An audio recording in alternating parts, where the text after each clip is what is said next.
Welcome to Deep or Nothing with Miss Daisy O, a podcast where we explore the art of deep thinking. Join me as we dive into thought-provoking conversations that challenge the surface and uncover the profound truths that shape our lives. Let's go deep, or not at all. Hello, deep thinkers. I always look forward to Tuesday. It's special because we get to share this moment together. So, thank you for another listen. I'm super grateful. I'm your host, Miss Daisy O, and welcome to Deep or Nothing. And in today's episode, we are diving into a fascinating topic: deep thinking, personal creativity, and attitude to work. We often hear about creativity and productivity in our day to day lives. But have you ever stopped to think about how deep thinking plays a role in shaping this aspect of who we are and how we approach our work? How does the way we think affect our creative potential and our overall attitude towards getting things done? Big question. But stay with me because we're going to unpack it all. Before we get into it, if you haven't yet listened to our previous episodes, feel free to catch up after this one. And remember, you can also join our WhatsApp community where we have exclusive polls, content, and discussions. The link is in the description for this episode. Now, let's get started. What is deep thinking and why does it matter? How about a quick refresher on what deep thinking really is? When we talk about deep thinking, we're referring to the ability to analyze and reflect on a concept at its core. For example, the fruit apple. What makes it an apple? Why is it called an apple? Was it really Adam who gave it that name? And was that the real name of that fruit in the Bible, as the media confuses us to think? Or maybe someone after Adam gave it that name, and Adam is man, so man has the authority to name things and call it what they want to call it. So you see, that's deep thinking. It's about going beyond surface level assumptions and engaging with ideas in a way that fosters insight, understanding, and often creativity. Creativity itself is often seen as this spontaneous spark of inspiration. And while this can be true, deep thinkers know that personal creativity usually doesn't happen by accident. Can I get a witness up in here? It comes from a process, one where you're questioning, reflecting, and experimenting with ideas. This leads us to our first key point today. Deep thinking fuels personal creativity. Let me give you a quick analogy.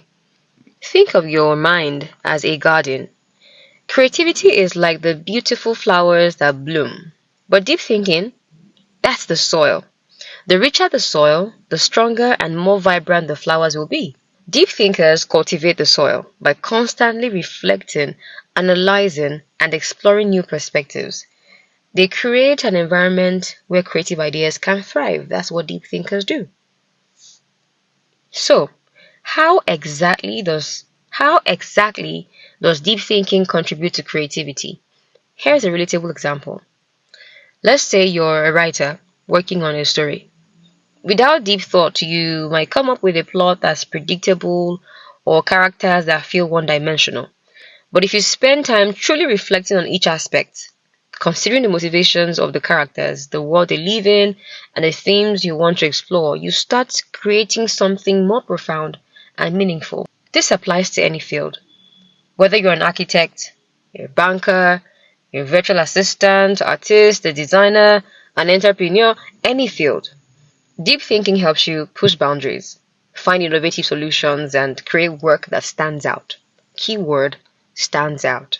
In our Nigerian context, creativity is often celebrated in fields like music, fashion, or even business. But in our fast-paced world, many people don't take the time to think deeply. This rush can lead to recycled ideas or efforts that don't fully tap into our creative potential. The human brain, with its 86 billion neurons and limitless capacity for learning and creativity, holds the potential for virtually infinite possibilities. And it's very disturbing that some people actually die without reaching their full potential. Now, let's talk about how deep thinking shapes our attitude to work. Have you ever noticed that Some people seem to approach their tasks with a sense of purpose and focus, while others seem to be going through the motions. The difference between these two categories often lies in the way they think about their work. Deep thinkers tend to be more intentional with their actions. They're not just working for the sake of working, they see their tasks within a bigger picture.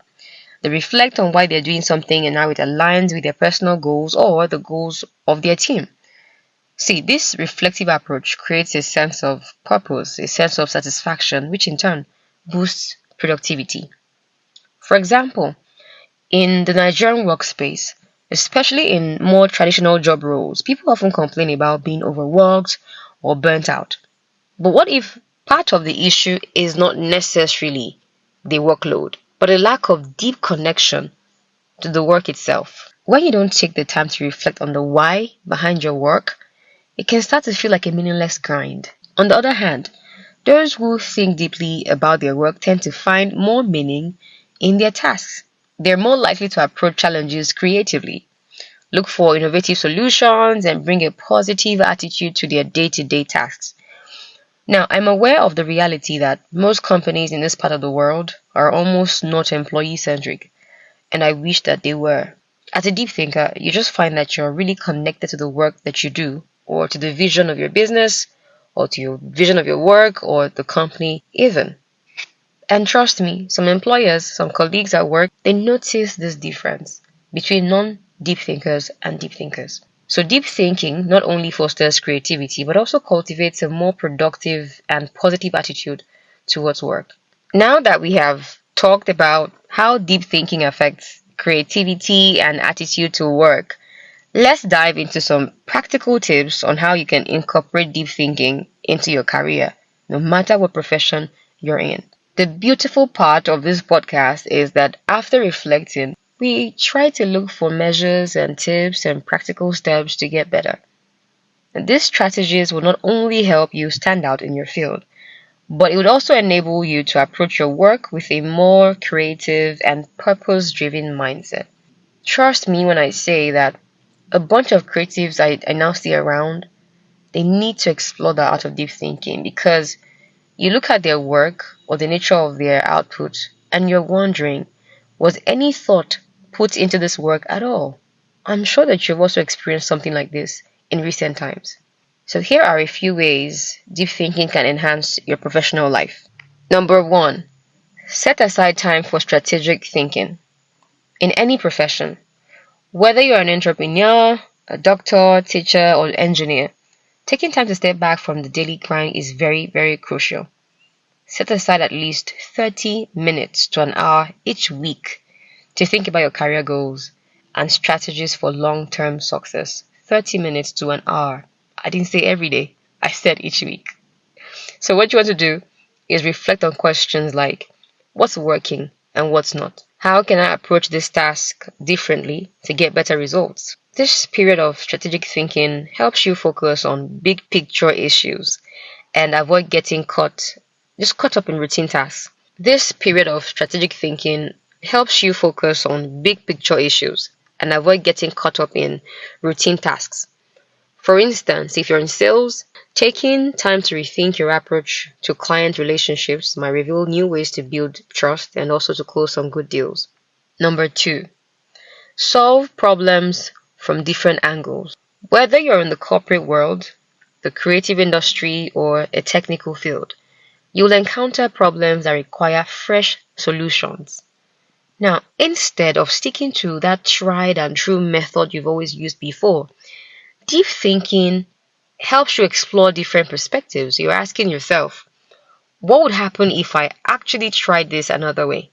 For instance, in the tech industry, instead of always relying on existing frameworks for what you do, try thinking outside the box to develop innovative solutions. Deep thinking pushes you. It allows you to examine problems from various angles, and this leads to creativity that can significantly boost your performance at work. I'm going to make reference to the book A Whole New Mind by Daniel Pink, where he writes on the key concept of symphony and big picture thinking. Now, in this book, he defines symphony as the ability to see connections between disparate things and synthesize them into a cohesive whole. And Pink explains, I quote, "What's in greatest demand today isn't analysis, but synthesis, seeing the big picture and crossing boundaries, being able to combine disparate pieces into an arresting new whole." Unquote. This symphony skill is essentially valuable in complex, globalized environments where solutions often require interdisciplinary thinking, really, and collaboration. Deep on your thing with Miss Daisy. Number 3. Engage in meaningful professional development. I'm very particular about this one, and you'll find out why. See, deep thinking, or deep thinkers generally, they are constantly improving themselves. But it's not just about taking any course or attending any workshop. It's about being intentional with skills you want to develop. For example, I recently attended a vision board experience workshop, and I promise you, I now see my brand differently. Even if you're a medical professional, for example, you might ask questions like, how can I improve my bedside manner or my diagnostic skills? If you're in business, you have to consider questions like, what leadership skills or qualities can I cultivate to better lead my team? By reflecting on your strengths, by reflecting on your weaknesses, you can focus your professional development on areas that align with your long-term goals. And now to number 4, we all need to learn how to apply critical thinking to decision making. In many professions, decisions can make or break success.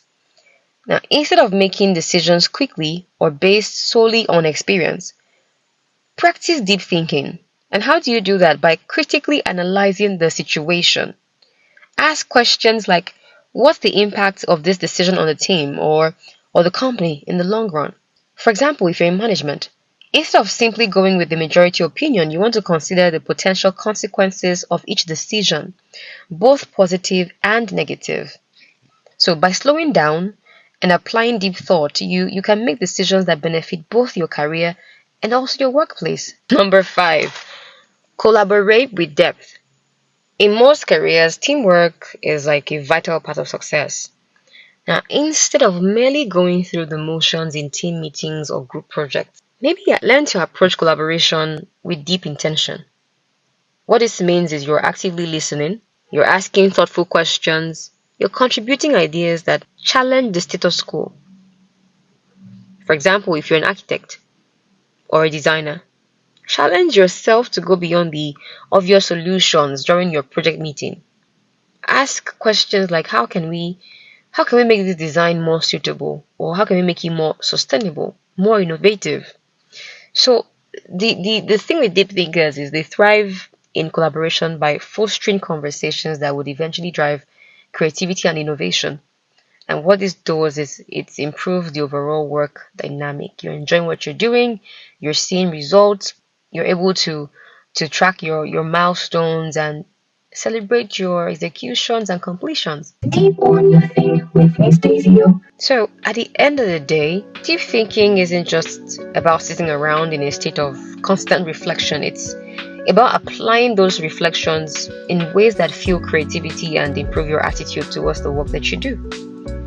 And I mentioned earlier the vision board experience workshop that I attended, and I found myself constantly staring at those things on my vision board and telling myself that I need to do better. And to be honest with you, I'm seeing results already. And I want us to always remember that in our fast-paced environment, especially here in Nigeria, we often prioritize getting things done over thinking them.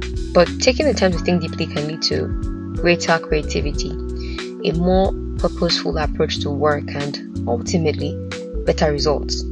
These practical tips we've shared today, they're not just about thinking more, they're about thinking smarter. No matter what profession or career you find yourself in, when you intentionally incorporate deep thinking into your daily routine, you can fuel personal creativity, you can improve your decision making, you can adopt a more purposeful attitude towards your work. Whether you're leading a team, you're working independently, or you're just starting out in your career, the ability to think deeply can make all the difference. I want us to remember, I want you to remember that it's not about rushing through your tasks, but rather about finding ways to approach your work with intention and creativity. So, as you go about your professional life this week, I beg that you take time to think deeply and watch how it transforms your work and your attitude. So I challenge you to start thinking deeply about your own life and your work. How can you tap into your creative potential? How can you shift your attitude to find more meaning and purpose in what you do? These are questions you need to ask yourself every day, especially if you want to record some crazy, massive growth and success in your career and your professional life. Having said that, it's time to say bye again on the podcast Deep or Nothing for this week. But the lovely thing is you can always go back to listen to whatever episode you care for any other day and any other time right here on Spotify. So thank you so much for tuning in to this episode of Deep or Nothing with Miss Daisy Yo. If you found today's discussion helpful, don't forget to follow. Don't forget to rate the show. In fact, don't forget to drop a comment because that comment matters a lot and it helps the podcast grow. So also join our WhatsApp community for more deep conversations. Until next time, keep thinking deeply and remember, it's either deep or nothing. Explore the art of deep thinking with Miss Daisy O.